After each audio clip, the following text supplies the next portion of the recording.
नमस्कार, मी पंजाब डक. आज आहे 26 मे 2026. मी आहे नेपाळमध्ये पोखऱ्याहून. आम्ही काय करायलो, मुक्तीनाथ या ठिकाणी जात आहे. तर मुक्तीनाथ या ठिकाणी जात असताना या ठिकाणी दरड कोसळल्यामुळे आमची यात्रा इथं थांबलेली आहे. कारण की या ठिकाणी दरड कोसळलेली आहे.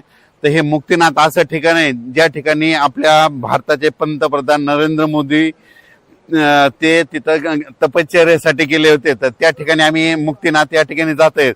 पण जात असताना काय झालं, वाटामध्ये दरड कोसळल्यामुळं आम्ही जवळपास 2 तास झालं इथं थांबलेलो आहे. जोपर्यंत इथं ते जेसीपी पॉक्युलर येत नाही तोपर्यंत हे आमचा तिथला जाण्याचा रस्ता सुरळीत होणार नाही, म्हणून हे लक्षात यायचं. पण या ठिकाणून महाराष्ट्रातल्या शेतकऱ्याला एक अंदाज देणार आहे. महाराष्ट्रातल्या शेतकऱ्याला सांगू इच्छितो की महाराष्ट्रातल्या सर्व शेतकऱ्याला सांगतो की महाराष्ट्रामध्ये आणखी पाऊस येण्यासाठी कंप्लीट 12 दिवस पूर्ण राहिलेले आहेत. तर 12 दिवस पूर्ण असताना म्हणजे 7 जूनच्या दरम्यान महाराष्ट्रामध्ये मान्सून. नमस्कार, मी पंजाब डक. महाराष्ट्रातल्या सर्व शेतकऱ्याला सांगू इच्छितो की तुम्ही काय करा, शेतीचे कामे करून घ्या. आजच्यानं कंप्लीट 12 दिवस पाऊस यायचा राहिलेला आहे. म्हणजे 12 दिवसा पाऊस राहिला आहे, म्हणजे 12 दिवसानं मान्सूनचा पाऊस येणार आहे.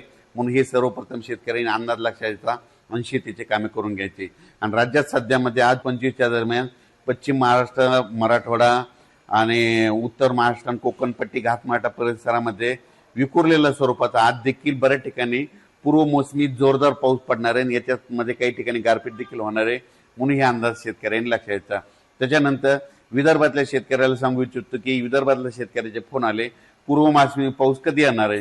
तर विदर्भातल्या सर्व शेतकऱ्याला सांगू इच्छितो की पूर्व मोसमी पाऊस तुमच्याकडं 26 मे पासून ते 5 जूनच्या दरम्यान चांगला पाऊस पडणार आहे. वेगवेगळ्या भागात विखुरलेल्या स्वरूपाचा खूप काही काही ठिकाणी ओढे नाले वाहतील असा विदर्भात देखील 26 मे ते 5 जूनच्या दरम्यान त्या 10 दिवसामध्ये पडणार आहे.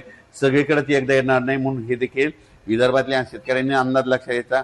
पण विदर्भातल्या शेतकऱ्याला सांगू इच्छितो की तुम्ही काय करा, शेतीचे कामे करून घ्या, शेत तयार करून घ्या. कारण की तुमची पेरणी जरा यावर्षी लवकर होण्याची चान्स आहे. कारण की यावर्षी पाऊस शॉर्टकट मार्गाने येत असल्यामुळं